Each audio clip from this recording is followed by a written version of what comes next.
அம்மா தாயே தர்மம் இருந்தா போடுங்க தாயே. ஒண்ணும் இல்ல போப்பா. பழைய துணி இருந்தா எதுனா கொடுங்க தாயே. பழைய துணி இல்ல பூ துணி இல்ல வேற வீடு பாரு. பழையது எதுனா இருந்தா கொடுங்க தாயே சாப்பிடறதுக்கு. அதான் ஒண்ணும் இல்லன்னு சொல்றேன்ல. அப்ப உள்ள என்ன பண்றவா 3 பேரும் சேர்ந்து பிச்சை எடுப்போம். எடுக்கிறது பிச்சை திமிர பாரு. குடுக்குறது ஒண்ணும் இல்ல பேசுற பேச்ச பாரு.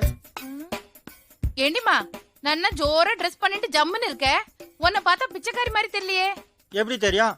குழந்தை காலேஜ்ல படிக்குது, ஃபீஸ் கட்டுறதுக்கு துட்டு இல்ல, அதான் பார்ட் டைம்ல பிச்சை எடுக்குது. வாய் வேற வேலை செய்யாது. சொல்ல கன்ஃபார்ம் ஆயிடுச்சா?